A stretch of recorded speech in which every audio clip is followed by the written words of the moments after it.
Sexualidades y VIH, como un espacio abierto para conocer más sobre el virus de inmunodeficiencia humana. Cada semana un tema diferente, a través de un equipo multidisciplinario en salud, donde tú eres nuestro invitado especial. ¡Comenzamos! Buen día, bienvenidos al programa Sexualidades y VIH. Yo soy Olga Jerezano y les recuerdo la página www.tvguac.mx. Hoy vamos a tener el tema Historia del VIH y para eso nos acompañan de la Coordinación de Prevención y Control de VIH, SIDA e ITS, la licenciada Mara Ramírez. Mucho gusto. Y a la trabajadora social Lupita Mendoza. Hola, buen día a todos y a todas. Y de AQSEX tenemos a la licenciada Lluvia Cervantes. Hola, muy buen día a todas y a todos también. Pues como todo tiene una historia, también esta enfermedad, esta infección tiene una historia.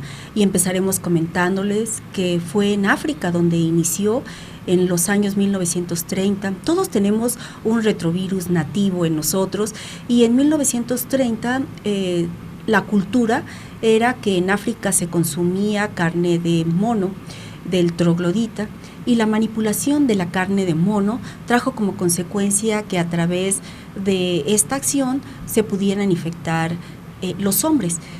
Y hubo un cambio de este retrovirus para que fuera un virus infeccioso en el humano. Y así nos fuimos después a los 60, cuando de África sale a otros lugares, y fue que se encontró en Haití. Y después se encontró en Estados Unidos, donde 12 años estuvo circulando y en 1981 se inicia el primer caso. Es muy interesante saber que se ha cuestionado mucho cómo fue posible que de África llegara a Haití, y esto fue a través de los trabajos que se hicieron con algunos esclavos africanos en Haití para poner los durmientes en los ferrocarriles. También se cree que a través de los médicos que llevaban la vacuna fue como se propició esta epidemia y después pandemia. Pero también se piensa que a través de los militares que ejercían esta acción de violencia o de defensión, fue como pudo llegar aquí, y después se dio una práctica muy particular, que mucha gente buscaba Haití porque eran muy atractivos los hombres e iniciaron unas prácticas sexuales, sobre todo hombres, sexo con hombre, y entonces fue evolucionando. Ustedes saben que el primer caso que tuvimos en México fue en 1983 y que en 1985, eso fue en hombres, en 1985 se presenta el primer caso en mujeres. Lluvia, ¿nos podrías recalcar alguna de estas cosas? Sí, hablar de VIH en nuestro país y en Querétaro no puede todavía desprenderse de la situación que muchas personas todavía podrían estar sintiendo, viviendo, que tiene que ver con el estigma, ¿no?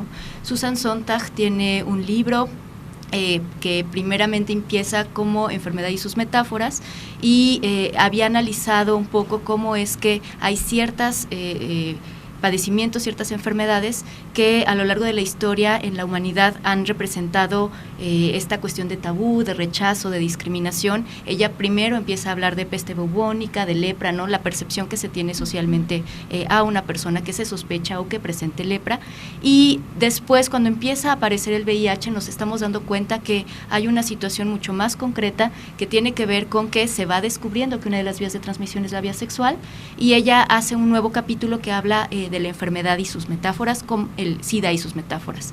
Ahí es donde empezamos a analizar cómo es que las primeras percepciones que se tienen en las sociedades, donde va llegando, donde van apareciendo los primeros casos, en Querétaro también 1985-86, es que hay un temor, hay un rechazo, hay un desconocimiento porque todavía no se explica exactamente en qué consiste, y podemos encontrar en Querétaro muchas situaciones muy concretas donde el miedo y el rechazo estaban repercutiendo pues en tanto la vida de las personas que se sospechaba o que sí recibían un diagnóstico, que podíamos encontrar que en esos primeros momentos pues no había tantos avances en el tratamiento y por tanto lo que encontrábamos era muertes, por ejemplo, muchas situaciones que conllevaban familias que incluso abandonaban a una persona en el hospital, fuera de casa, y otras situaciones mucho más complejas que implicaban que una vez que una persona estaba ya muriendo, no recibía visitas, incluso en algún hospital se le podía,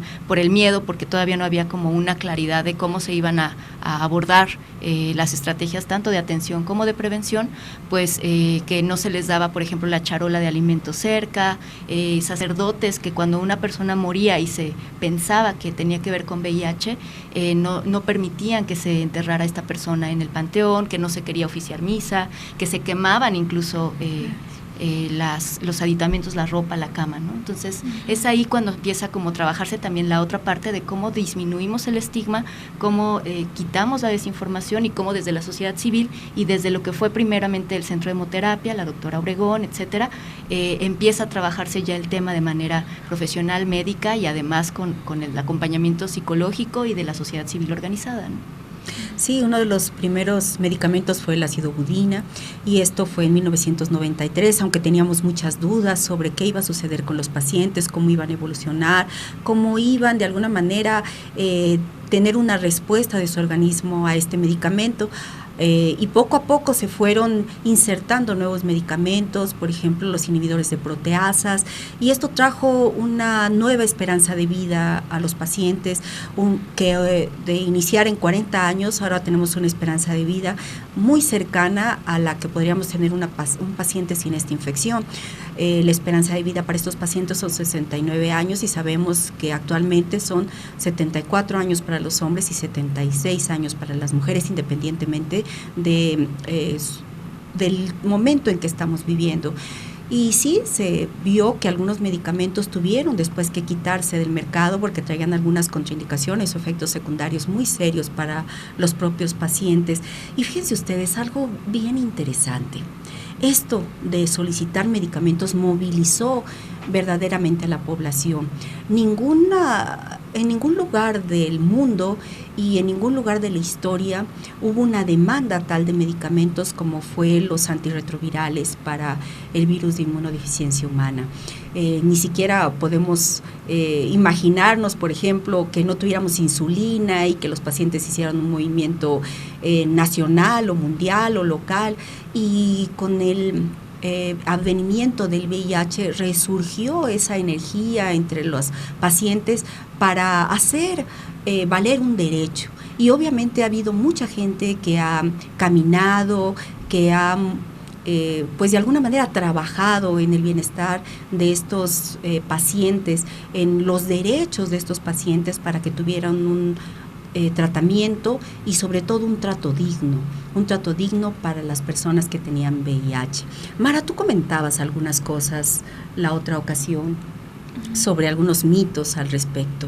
Sí, bueno, todavía en la actualidad he escuchado personas que mencionan que el virus se transmitió a las personas porque un hombre tuvo relaciones con un chango, por ejemplo, ¿no? Y bueno, ya hace un momentito, doctora, usted nos mencionaba que fue a través de la ingesta de la carne que pues este virus pudo pasar a las personas, ¿no? Sí, y algo nos decían unos pacientes hace algunos días, ¿verdad, Lupita? En un taller que tuvimos, taller de adherencia. Sí, bueno, yo creo que la situación pues sí viene desde que se dan las primeras infecciones y que se empiezan a detectar los primeros casos, y desde un primer momento la situación del VIH-Sida, porque se encontraba las personas en una fase que ahorita pudiéramos llamar de SIDA, se estigmatizó, primero porque se relacionaba a prácticas sexuales y era con hombres. En los inicios decían que bueno, era la situación de la epidemia de una pandemia rosa, haciendo ya una situación de discriminación a ese tipo de prácticas. Sin embargo, bueno, ahí también es un momento histórico porque se visibiliza ese tipo de prácticas. Sin embargo, es estigmatizado. El VIH-Sida es símbolo y señal de muerte, y hasta nuestros días es muy difícil en las situaciones cuando se da un diagnóstico de VIH, la persona todavía dice, tengo VIH, o tengo SIDA y me voy a morir.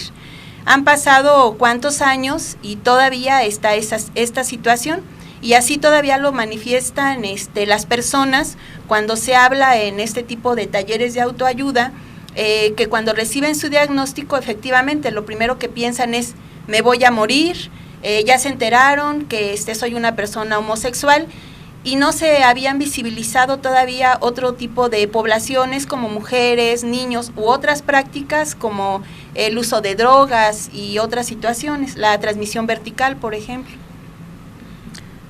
Lluvia. Yo plantearía que todavía una persona que recibe un diagnóstico, por ejemplo, de diabetes, recibe ciertos tratos desde la sociedad, desde su familia, desde las personas que lo saben de una manera muy distinta a cuando se sospecha que, por ejemplo, pueda ser VIH, ¿no? Y eso responde específicamente a estas primeras percepciones que además demuestran que todavía estamos en una sociedad sexofóbica, en una sociedad homofóbica.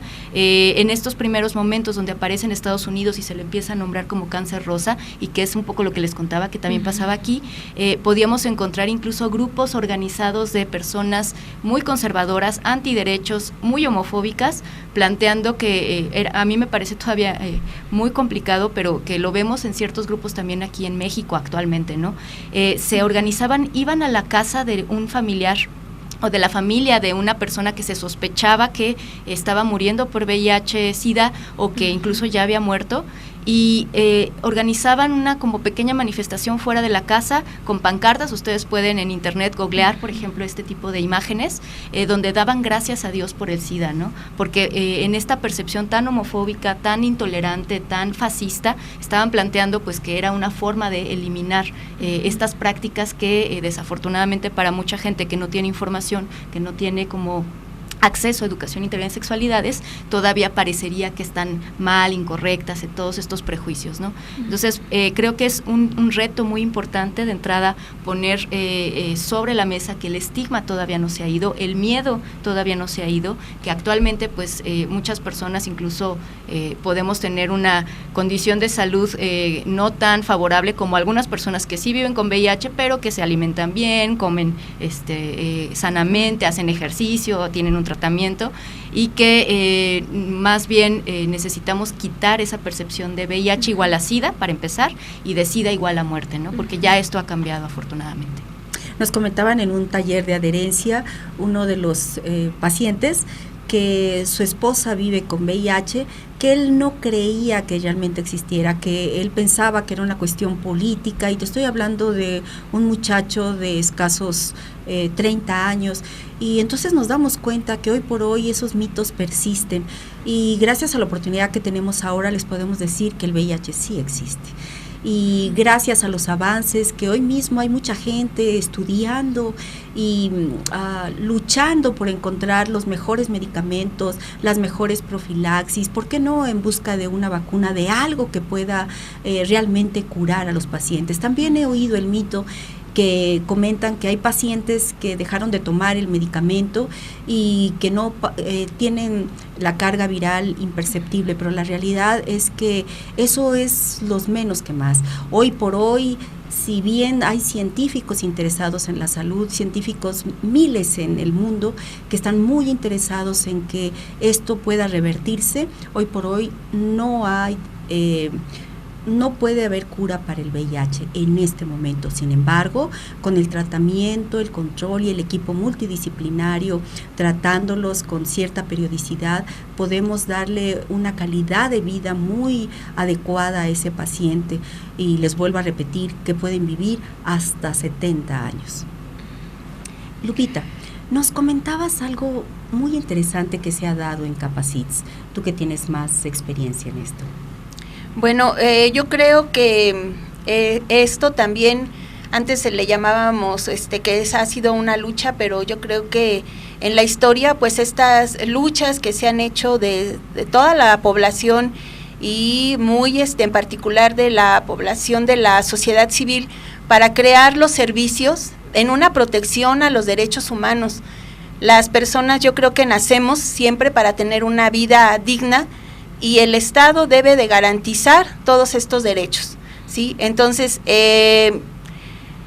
las instituciones se han creado para hacer servicios amigables, y que una persona que llega al servicio llegue con una situación de percepción de decir, voy a llegar a esta institución y voy a ser atendido. no voy a llegar a esta institución y voy a ser juzgado por mis prácticas sexuales, voy a ser juzgado por mi condición ahora que tengo de salud, etcétera. Entonces, yo creo que las instituciones siempre tienen que ser amigables y sobre todo aquí es un punto importante porque es casi siempre cómo yo voy a platicar con esa persona de mi sexualidad, ¿sí? Entonces, bueno, la doctora comentaba acerca de los servicios multidisciplinarios, la atención de psicología, la atención de médicos, la atención de trabajo social, todo este equipo que está para dar un servicio y un servicio que sea de calidad y siempre en un marco de derechos humanos. Y sí, verdaderamente actualmente estamos haciendo historia. Ha habido muchos cambios, muchas modificaciones y la realidad es que hoy por hoy los tratamientos que hemos alcanzado nos ha permitido tener varios esquemas porque también nos enfrentábamos a otra situación. Ahora teníamos multiresistencias por el virus. Cuando, por ejemplo, se le atendía a algún paciente y él seguía con conductas de riesgo y entonces adquiría virus que eran resistentes. Nos enfrentábamos a un reto más y así hemos ido de alguna manera escalando esas situaciones que permita a los pacientes cada vez tener mejores alternativas y mejores efectos secundarios con el tratamiento. Y quisiéramos preguntarles, ¿qué con el lazo? ¿Qué con ese signo? ¿Qué significado tiene el lazo rojo? Pues yo plantearía que hablar de la historia del VIH es hablar de la respuesta organizada de las personas protagonistas, tanto personas que están viviendo o han vivido con VIH, de las personas que han estado defendiendo derechos y exigiendo derechos, y una de esas respuestas fue primeramente el lazo rojo, ¿no? Como un símbolo que a nivel mundial está colocando sobre la mesa que todavía, a pesar de que ya hay muchos avances, sigue habiendo pendientes. También fue una respuesta específicamente a aquellos gobiernos, los primeros que sabemos, por ejemplo, en Estados Unidos, que había en ese momento un presidente Bush muy reticente a hablar de VIH y que no permitía incluso que hubiera presupuestos adecuados para la prevención y para la atención. Entonces, muchas personas, incluso activistas muy reconocidos, artistas, ¿no? Ustedes recordarán en premios como Óscares, etcétera, el símbolo aparecía y empezaban planteando justamente que este lazo rojo implicaba solidaridad, implicaba conciencia, implicaba compromiso y sobre todo conocimiento. Si yo estoy aprendiendo sobre VIH, también puedo no solamente llevarlo a mi persona y empezar a cuestionarme mis prácticas, a tomar decisiones asertivas para mi salud, sino también poderlo hablar con otras personas y disminuir discriminación y disminuir estigma. Y el lazo rojo es como ese símbolo que todavía permanece, ¿no?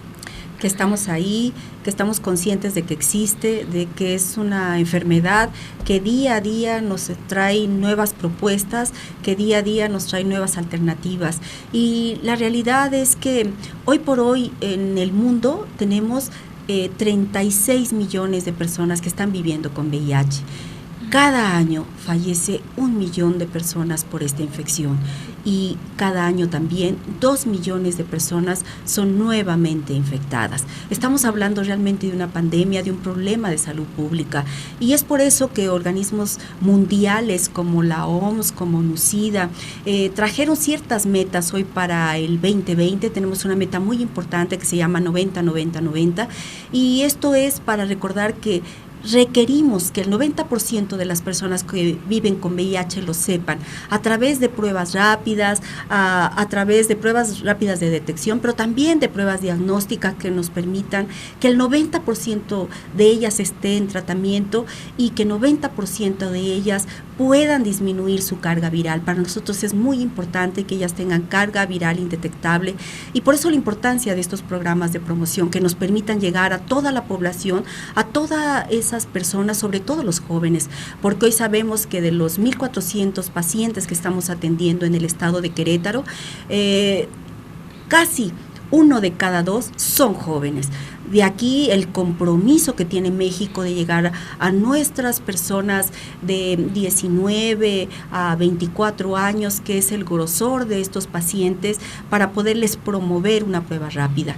Nosotros tenemos 190 unidades de salud en todo el estado de Querétaro, en todo el estado, y a través de ellas pueden recibir el beneficio de una prueba rápida. Y esto también ha sido un gran logro.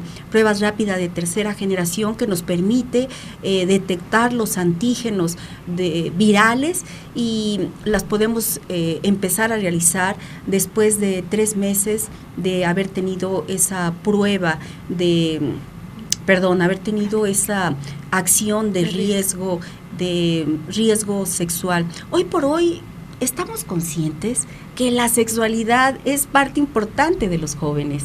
No podemos negarlo ni hacerlo a un lado. ¿Qué nos podrían comentar al respecto? Bueno, yo creo que retomando el lazo rosa, que para mí es algo muy simbólico, muy significativo, es como hablar de alto, ¿sí? Alto a la situación de estigmatizar, de decir que no pasa nada, y es como una invitación a decir, ¿sabes qué? Tienes una práctica sin protección.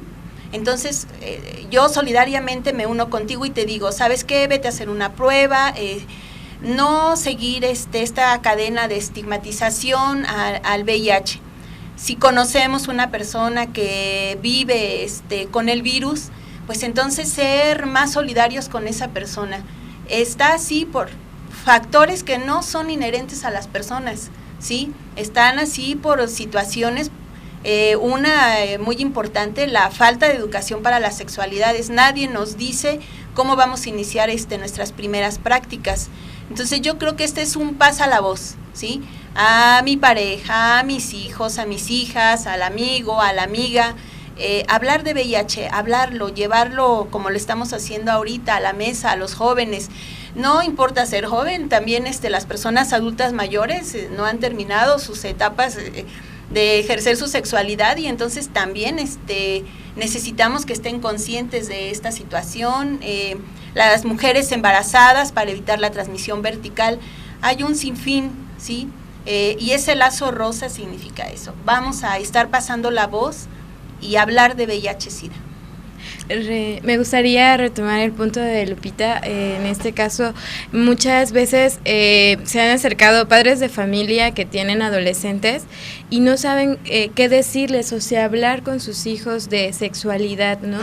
Y a veces este temor también nos enfrenta a que los hijos pudieran tener factores que desconocen por completo, ¿no? O sea, evitar un embarazo, pero aparte las infecciones de transmisión sexual o el VIH, ya hemos mencionado que sí existe, que actualmente pues hay varias maneras de poder disminuir los riesgos. Una de ellas pues es el uso del condón, y hablarlo incluso de edades bien pequeñitas, desde los 3 años, que ya los niños tienen un lenguaje, de la manera y en la forma en que ellos van comprendiendo, nos puede ir ayudando justamente a reforzar esta educación sexual que va a prevenir varias circunstancias.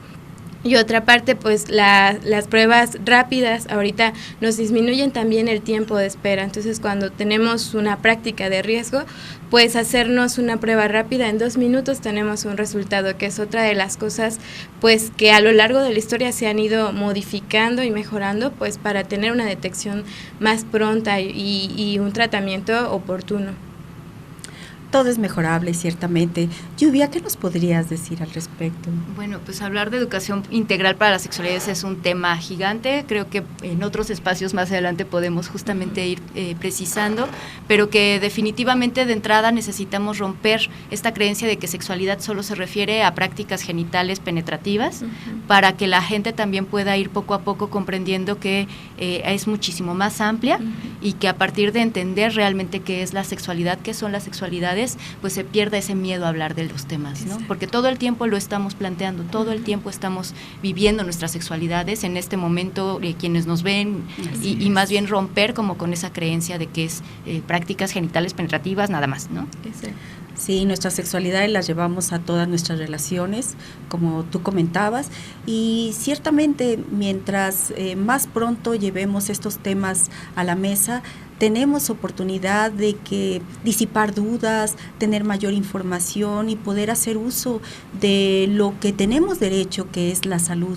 Y tenemos personas preparadas en la Secretaría para poder atender, para poder de alguna manera informar y orientar y de alguna manera también dar esas herramientas y esos fundamentos importantes en lo que a salud se refiere. Hablabas de algo muy importante, Mara, gracias a todas estas pues infecciones que han ido apareciendo, tuvimos la oportunidad de que tuviéramos más interés en una práctica, por ejemplo, el uso del condón, que también esto es historia, déjenme les platico que desde los papiros de Edward ya hablaban del uso de algunos aditamentos de lona, de lino, que se ponían para evitar sobre todo embarazos, y ya después esto pues nos ha traído inclusive a esta doble protección, que es evitar embarazos, pero también evitar infecciones de transmisión sexual. Nosotros, aparte del VIH, tenemos una serie de procesos para poder de alguna manera prevenir, controlar, tratar, atender otras infecciones como son clamidia trachomatis, gonorrea, sífilis. Hoy por hoy también estamos de alguna manera muy pendientes de esta enfermedad que también tiene ya varios siglos, como es la sífilis, y nos estamos dando cuenta que cada vez estamos detectando más este padecimiento, que es muy sencillo de tratar. Es un antibiótico que tiene muchos años con nosotros, que es la penicilina, y nos da la oportunidad de evitar riesgos importantes en la salud. Bueno, pues le agradecemos mucho a Lluvia de Aquesex, a Lupita, a Mendoza y a Mara habernos acompañado hoy. Los esperamos en el próximo programa y recuerden, si vas a tener alguna conducta de riesgo, lleva tu condón. Gracias. Sexualidades y VIH. Hasta la próxima.